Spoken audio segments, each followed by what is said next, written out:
Good evening. It's 11 o'clock on Sunday night, and I've just woken up in the van. We're in the truck stop, so just about to go to check-in. So check-in opens at 11. The boat doesn't sail until 1:30, I believe.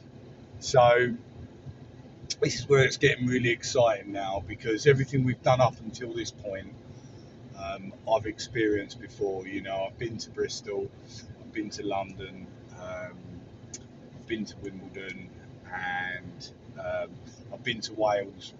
Larne. I've fallen in love with Larne many times over, and I've never been to Fishguard where we are now, but yeah, everything I've done, I've experienced before. Whereas as soon as we get on that boat, it's a new journey, because I've never been to Ireland, and I've been learning Irish for nearly a year now, and I embrace the culture a little bit. So I can't wait to go and embrace it more. It's going to be a real good journey. So yeah, ride along with me, and we'll see what happens when we try and get on the boat. And another thing I've realised as well, my plan on the boat is to try and see if there's a shower, because I haven't had a shower for about a day and a half, and I've been eating lobster and garlic butter, so I'm a bit stinky. So yeah, it'd be nice to get a shower. But my plan as well would be to try and get my head down on the boat, depending on how choppy it is. See if I can get another couple of hours, and then when I wake up on Monday morning, as I said, two things will have happened that have never happened to me before. The first one is that I've gone to Ireland, and the second one will be that for 3 consecutive days I've woken up in different countries, which is something that's, I didn't think I'd ever be able to say that. So yeah, that's exciting, and yeah, we'll see what happens. Hopefully they'll let us on board, and I'll see you on the other side.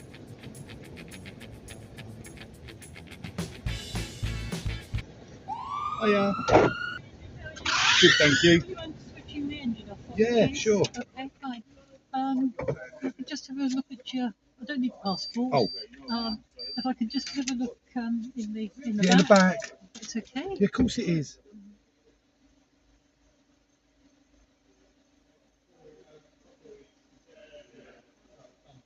Wimbledon, Bristol, Wales, now Ireland. Yes, So, right. yeah, Thank you. Great. Okay, thank All you right, very cheers. Do I just go straight through? Someone said lane 4, or is that? Yeah, lane 4. Lane 4? Yeah. Thank you. Give priority to camper vans, I think.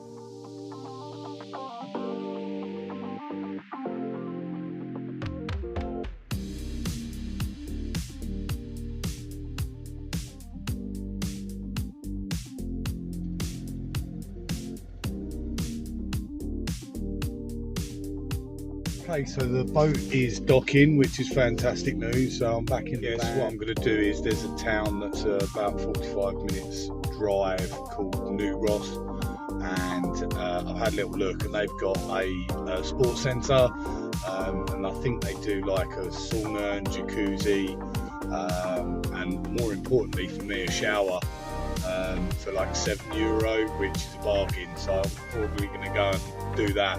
That opens at 7:30 actually. Only issue, I've got no swimming trunks. But there is a Tesco's in town, but I don't think that opens till 8. So I'll head up to Tesco's and we'll go from there.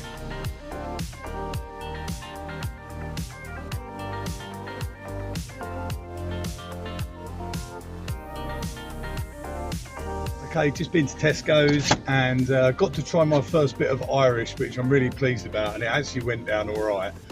So that's good news. Also got the shorts, and even better news, I found a tree, and it's a real life one. So no lights as yet, but it's a work in progress. So I'm off for a sauna now. Hopefully next time you see me, I'll be as a daisy. So yeah, lovely sauna. So feeling. Let's go.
Well, I loved Hook Lighthouse. It was absolutely amazing. It was so blowy, it just takes your breath away. And the black rock, I didn't realise how amazing it looked. You know, it's unique. I've never seen anything so dark. You know, the rocks and stuff is completely different from home, and the gorges and water that runs through them is to Ballyhack Castle, which is overlooking an estuary in a town called Ballyhack. And it's about 20-30 minute drive. So let's go.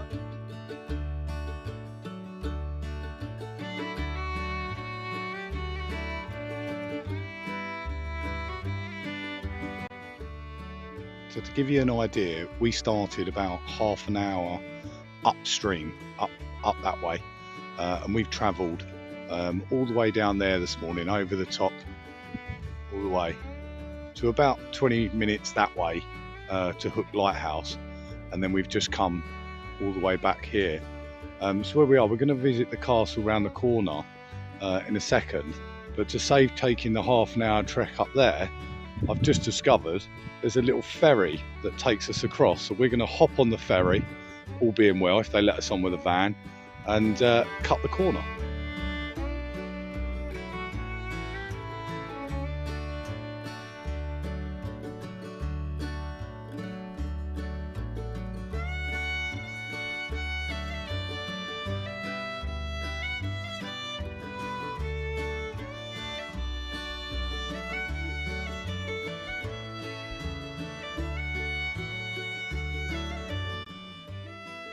We're going to head over to Passage East, which is on the other side. I don't think there's a lot over there. I mean, it looks really picturesque, and then we'll probably head up to a town that's a bit bigger called Waterford.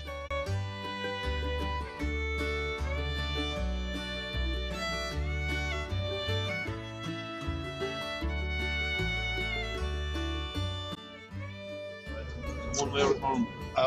One way, please. 14.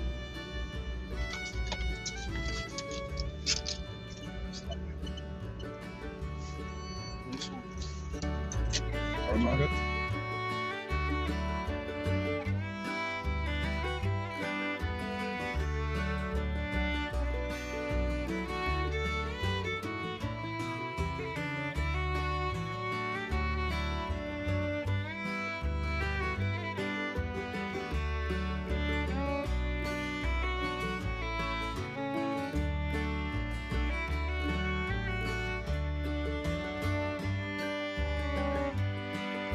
Okay, so just arrived in Waterford, and it's quite a big town. So I've parked up, and yeah, I'm going to get changed and go and explore. There's a clock museum that I'd like to go and see.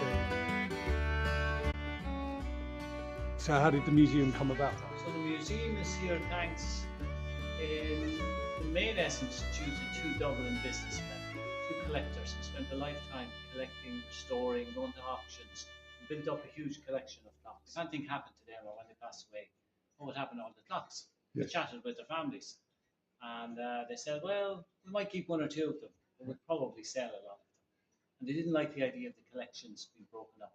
No. So they came with the idea of a museum. And this building here that the museum is in was built in 1885.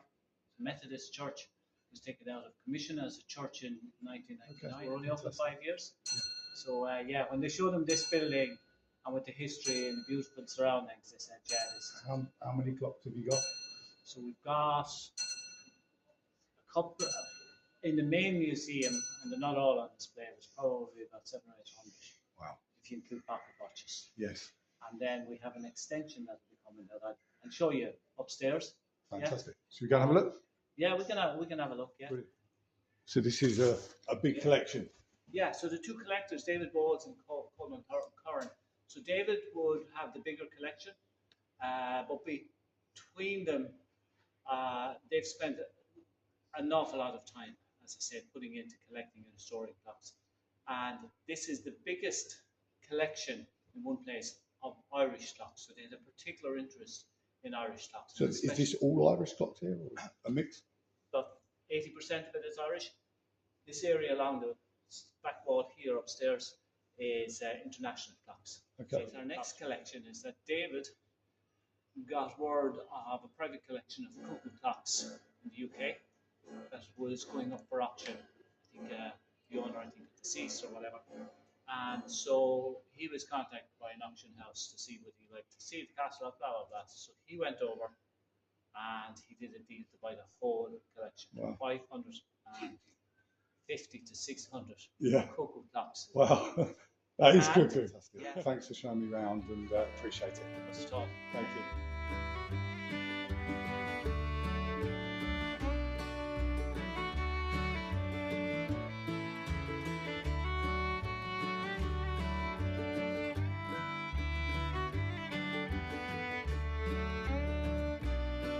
So back at the van and on the bed, relaxed. It's been a long day, but wow, what a day. You know, arriving in Ireland, going to Hook Lighthouse, which was absolutely fantastic. It just blew my mind right from the start. And even Ballyhack Castle, although it was small, it was just really quaint. And all the journey, you know, you go down these journeys through the lanes, and the scenery's out of this world. So yeah, it just blows your mind every twist and turn that you head down the road. And yeah, Waterford treasures, pulled out all the stops, and Brian there was amazing. You know, I'm so grateful that he took the time to speak to me, and I learnt loads about clocks. I've always been interested in clocks because of my job, so he really showed me, and what they're doing there in terms of protecting Irish heritage is amazing. You know, 80% of those clocks are all made from Ireland. So yeah, fantastic. Learnt loads, had a great day, and absolutely knackered now. So I'm going to have some dinner and then go to sleep. But we're off to Cork tomorrow, so I'll probably have a couple of days in Cork and just down tools, down the van a little bit, and try and do some sightseeing, and yeah, a little bit less driving. So hopefully see you there. Peace out.